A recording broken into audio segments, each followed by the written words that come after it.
Film शुरू होते ही हम देखते हैं कि पानी के अंदर रोबोट के सहारे एक लंबे पाइप की चेकिंग की जा रही है। और ये पाइप समंदर के अंदर है, जो समंदर के नीचे से क्रूड ऑयल निकालता है। और देखते ही देखते रोबोट समंदर के तल पे पहुंच जाता है, जहां पर एक बड़ा सा मैकेनिज्म लगा हुआ है।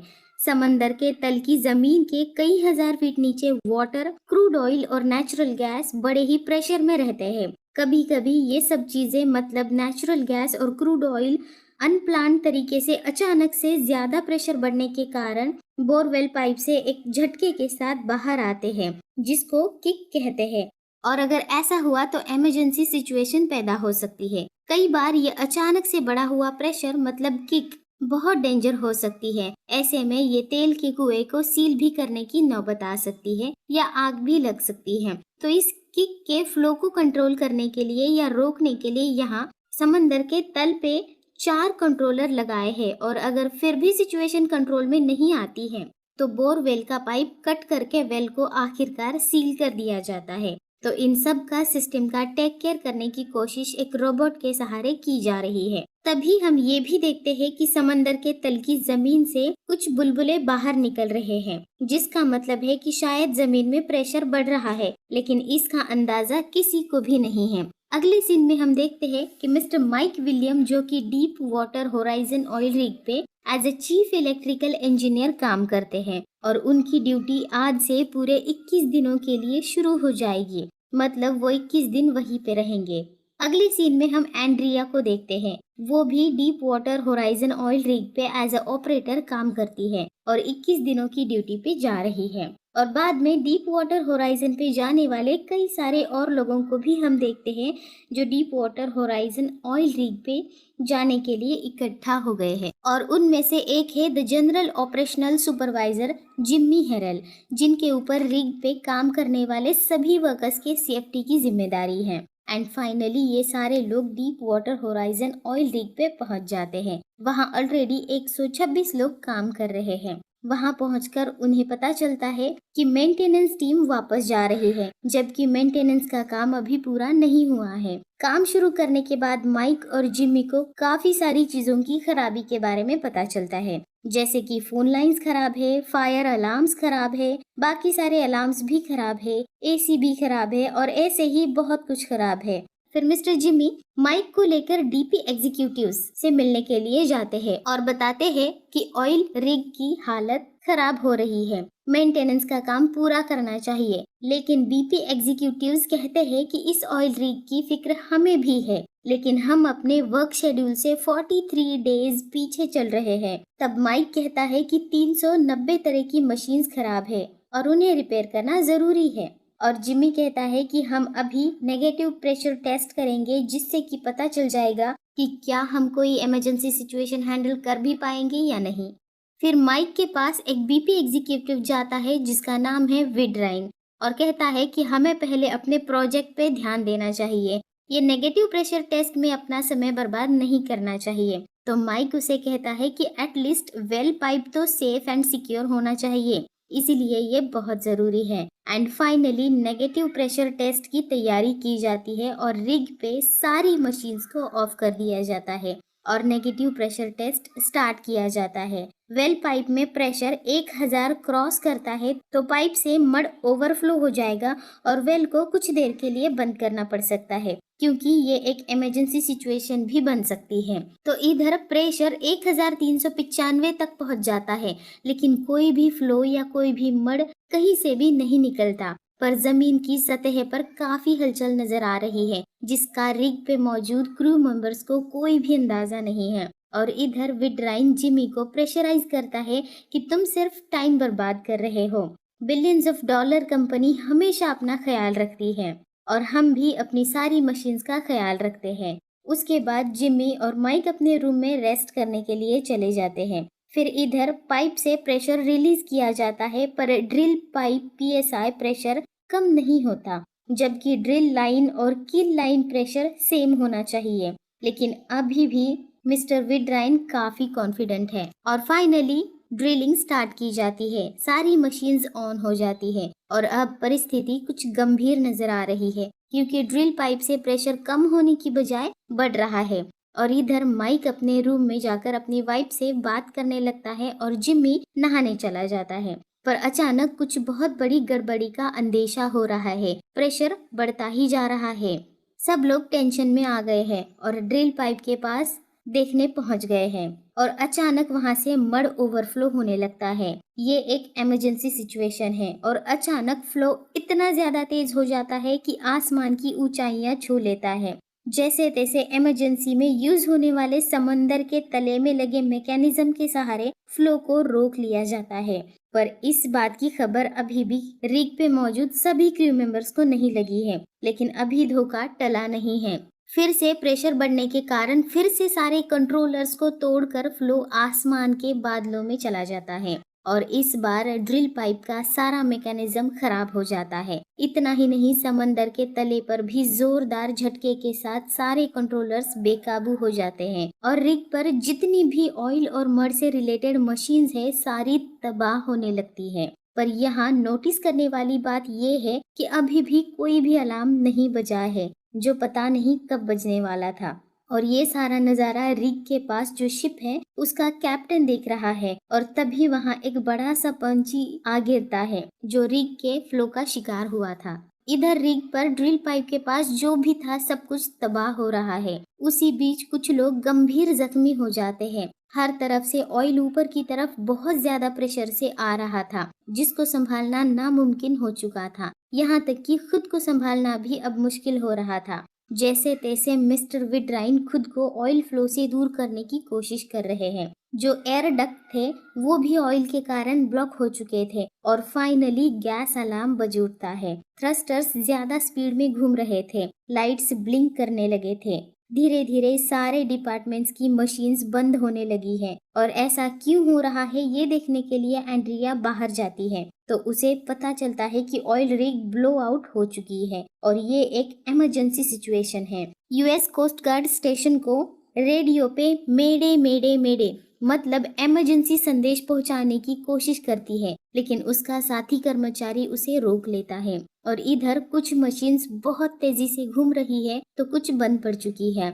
और जो बहुत तेजी से घूम रही है ज्यादा घर्षण के कारण स्पार्कल हो जाते हैं और पूरी रिग पे एक बहुत बड़ा सा ब्लास्ट हो जाता है और इसी के साथ एक बड़े से धमाके के साथ रिग को आग अपने काबू में कर लेती है। और अब फाइनली सभी लोग यहाँ तक कि शिप का कैप्टन भी मेडे मेडे मेडे मतलब इट्स एन इमरजेंसी, हमें मदद की सख्त जरूरत है, ये संदेश पहुंचाने की कोशिश करने लगता है। आग की लपटें बादलों से ऊंची जा रही है और इस रिग पर ऑयल में लथपथ 126 से भी ज्यादा क्रू मेंबर्स हैं। यूएस कोस्ट गार्ड स्टेशन पे फोन बजने लगते हैं और उन्हें डीप वाटर होराइजन की खबर अब मिल चुकी है और वहाँ बचाव दल हेलीकॉप्टर्स के साथ जाने की तैयारी शुरू हो चुकी है। इधर माइक की वाइफ परेशान हो रही है, जिसे अंदाजा हो चुका है कि कुछ तो बुरा हुआ है। और इधर रिग पे माइक, जो कि एक बड़े से लोहे के दरवाजे के नीचे घायल अवस्था में दबा हुआ है, जैसे तैसे खुद को वहां से निकाल पाता है और इमरजेंसी एग्जिट से बाहर निकलता है और बाकी लोगों को और मिस्टर जिमी को ढूंढने के लिए निकल पड़ता है। माइक को वहाँ एक और उसका साथी जख्मी हालत में मिलता है। उसे वो अपने साथ लेकर मिस्टर जिमी को ढूंढने निकल पड़ता है। पर इधर ऑपरेटर रूम में मुश्किलें बढ़ती जा रही है बिकॉज सारे कंट्रोलर्स बेकाबू हो रहे हैं।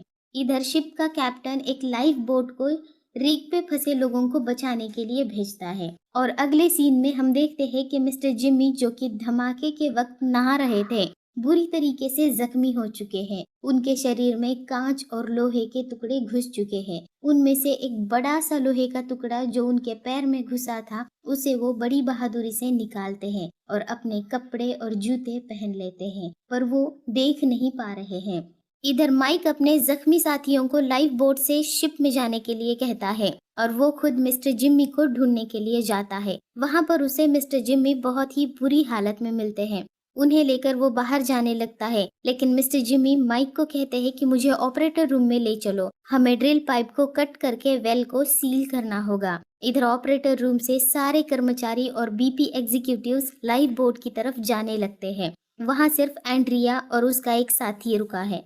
यूएस कोस्ट गार्ड के हेलीकॉप्टर्स भी अब निकल पड़े हैं इधर जिम्मी और माइक ऑपरेटर रूम की तरफ जाते समय दो लोगों की आवाज सुनकर उनकी तरफ जाते हैं तो वहाँ एक आदमी का पैर बुरी तरीके से फंसा हुआ था और रिग पे ब्लास्ट हुए जा रहे थे। इधर ऑपरेटर रूम की पावर भी चली जाती है। एंड्रिया बहुत घबराई हुई है, लेकिन फिर भी वो कहती है ड्रिल पाइप को कट करके वेल को हमें सील करना होगा। लेकिन उसका साथी उसे ऐसा करने से मना करता है और कहता है कि हमें ऐसा करने की अनुमति नहीं है और उसे रोक लेता है। इधर जिम्मी और माइक उस आदमी का पैर बड़ी मुश्किल से वहां से निकालने में कामयाब हो जाते हैं और उनको लाइफ बोट्स की तरफ भेज देते हैं। इधर माइक की वाइफ को पता चल जाता है कि रिग पे आग लगी है। इधर मिस्टर विडरिग अपनी गलती के कारण पूरी रिग को जलते बर्बाद होते हुए देख रहे हैं और जैसे तैसे ऑपरेटर रूम तक पहुंच जाते हैं। आग इतनी भयानक है कि इसमें से लोहे के बड़े बड़े स्ट्रक्चर्स टूट के और पिघल के नीचे गिर रहे हैं। इधर लाइफ बोट्स में बहुत सारे लोग सवार होने में कामयाब हो चुके हैं, लेकिन एक बड़ा सा लोहे का स्ट्रक्चर ठीक उनकी बोट के ऊपर गिरने वाला है। अगर ऐसा हुआ तो वो सभी लोग वहीं पे मारे जाएंगे, पर उनमें से एक बहादुर आदमी वहां से निकल के ऊपर जाता है और लोहे के उस बड़े से स्ट्रक्चर को वहां से दूसरी तरफ मोड़ देता है। पर ऐसा करने के बाद वो खुद को बचा नहीं पाता और अपनी जिंदगी को लोगों की जिंदगी के लिए अलविदा कहता है। फिर जिम्मी और माइक भी ऑपरेटर रूम में पहुंच जाते हैं और मिस्टर जिम्मी ड्रिल पाइप को कट करने के लिए बटन दबाते हैं, लेकिन बहुत ज्यादा प्रेशर के कारण ड्रिल पाइप टेढ़ा हो चुका था और जब उसे कट करने की कोशिश की गई तो वो कट होने की बजाय बीच से थोड़ा सा टूट जाता है, जिसकी वजह से अब ऑयल समंदर के पानी में मिक्स हो रहा था। इसे रोकने की कोशिश फिर से एक बार मिस्टर जिम्मी करना चाहते थे, लेकिन रिग पे पावर नहीं थी। लेकिन इमरजेंसी में पावर के लिए जनरेटर था, लेकिन वो जनरेटर ऑपरेटर रूम से काफी दूर था। उसे वहां जाकर ऑन करना पड़ेगा। इसके लिए माइक और उसका एक साथी वहां जाने के लिए निकल पड़ते हैं, लेकिन जनरेटर तक पहुंचना और उसे ऑन करना जितना सोचा था उससे कई गुना ज्यादा मुश्किल निकला। हर चीज, हर दरवाजा आग से तप रहा था। हाथ लगाना भी पॉसिबल नहीं था, लेकिन बस यही एक रास्ता था वेल को सील करने का। जैसे तैसे जनरेटर तक वो दोनों पहुंच जाते हैं और जनरेटर को ऑन करने में कामयाब हो जाते हैं। ऑपरेटर रूम से फिर से एक बार वेल को सील करने की कोशिश की जा रही है, लेकिन फिर से बिजली चली जाती है। धीरे धीरे कुछ लोग शिप पर लाइफ बोट के सहारे पहुंचने लगे हैं और इधर माइक फिर से जनरेटर को ऑन करने में कामयाब हो जाता है और तभी एक बड़ा सा ब्लास्ट हो जाता है और माइक को वहां से बाहर निकलना पड़ता है। अब ऑपरेटर रूम से मिस्टर जिम्मी और उनके सभी साथी और इधर माइक और उसका साथी भी लाइफ बोट की तरफ जाने लगते हैं, लेकिन तब तक लाइफ बोट वहां से जा चुके थे क्योंकि उन्हें लगता है कि अब ऑयल रिग पे कोई और जिंदा नहीं बचा है। तब माइक क्लॉथ्स वाली लाइफ बोट निकालता है जो कि हवा से अपने आप ओपन हो जाती है, लेकिन माइक और एंड्रिया के उस बोट में बैठने से पहले ही वो बोट टूटकर पानी में गिर जाती है और उस बोट में फंसे हुए लोगों को बचाने के लिए शिप के लोग आ जाते हैं। अब एंड्रिया और माइक ही सिर्फ रिग पे बचे हुए थे। अब उनके पास पानी में कूदने के अलावा कोई और रास्ता नहीं बचा है, लेकिन इतनी कम ऊंचाई से कूदना खतरा होगा क्योंकि रिग का जलता हुआ लोहे का मलबा इनके ऊपर आकर गिर सकता है। इसके लिए माइक और एंड्रिया ऊपर हेलीकॉप्टर पैड पे जाके वहां से कूदने का डिसीजन लेते हैं और वो ऊपर जाते हैं। पर अपने आप को इस आग से बचाने के लिए इतनी ऊंचाई से पानी में कूदना, इसके लिए हिम्मत चाहिए थी जो कि एंड्रिया में नहीं थी। वो डर के मारे रो रही थी। वो कूदने का हौसला नहीं बना पा रही थी। उसे अपनी आंखों के सामने सिर्फ अपनी मौत नजर आ रही है और एंड्रिया हिम्मत हार चुकी है। वो कूदने के लिए तैयार नहीं है, लेकिन इनके पास समय बहुत कम है। कुछ ही सेकेंड्स में इनके ऊपर रिग का एक जलता हुआ बहुत बड़ा सा स्ट्रक्चर गिरने वाला है और उससे पहले इनको कूदना होगा। पर एंड्रिया नहीं कूद रही है, वो कूदने से मना करती है। तभी माइक एंड्रिया को धक्का देता है और पानी में गिरा देता है। तभी लोहे का जलता हुआ स्ट्रक्चर माइक के ऊपर गिरने लगता है, पर माइक के ऊपर वो गिर जाए इससे पहले माइक पानी में छलांग लगा देता है और जैसे ही माइक पानी में गिरता है उसके सर पे लोहे के मलबे का एक बड़ा सा टुकड़ा जोर से लग जाता है। पर माइक हिम्मत नहीं हारता और पानी की सतह पर आ जाता है और एंड्रिया को भी ढूंढ लेता है। तभी लाइफ बोट उनको लेने के लिए पहुंच जाती है। रिग पे हर थोड़ी देर में धमाके हो रहे हैं। लगता है कि इस आग ने ठान लिया है कि इस रिग का एक कतरा भी पीछे नहीं छोड़ेगी। लोहे की गिरने की आवाजें और हर थोड़ी देर में होने वाले बड़े बड़े ब्लास्ट, बादलों को छूते हुए आग की लपटें और काला घना धुआं कई किलोमीटर दूर से ही देखा जा सकता है। पर असली तबाही तो अभी सिर्फ शुरू हुई थी। कुएं से सारा तेल समंदर में मिक्स हो रहा था। लाखों करोड़ों समुद्री जीवों की मौत की तबाही की ये सिर्फ एक शुरुआत हुई थी। इधर मिस्टर जिम्मी अटेंडेंस लेकर ये मालूम करने की कोशिश कर रहे हैं कि उनमें से कितनों ने अपनी जान गंवाई है और वो अभी भी रिग पे ही आग में लिपटे हुए हैं। कोस्ट गार्ड के हेलीकॉप्टर्स ज्यादा गंभीर लोगों को तुरंत हॉस्पिटल पहुंचाते हैं और धीरे धीरे बाकी सबको भी। सब लोग अपने साथियों की आत्मा की शांति के लिए प्रार्थना करते हैं और आखिर में अगले दिन इधर सब लोग अपने अपनों का इंतजार कर रहे हैं, मन में डर और दर्द लेकर। जिनको अपने फैमिली मेंबर्स दिख नहीं रहे हैं, वो अपने इमोशंस पे काबू नहीं रख पा रहे हैं। वो यकीन नहीं कर पा रहे हैं कि उनके अपने अब अपनी ड्यूटी से कभी घर वापस नहीं लौटेंगे। इस हादसे में कुल 11 लोगों की मौत हुई थी। इस हादसे पे 87 दिनों तक काबू नहीं पाया जा सका। 87 दिनों तक समंदर में बहुत सारा क्रूड ऑयल बहता रहा। 210 million gallons crude oil Mexico की खाड़ी में बह गया और ये सबसे बड़ा ऑयल डिजास्टर था अमेरिका की हिस्ट्री का, जो कि करोड़ों समुद्री जीवों की जान ले गया। आपको इस फिल्म की स्टोरी कैसी लगी मुझे कमेंट बॉक्स में बताइए।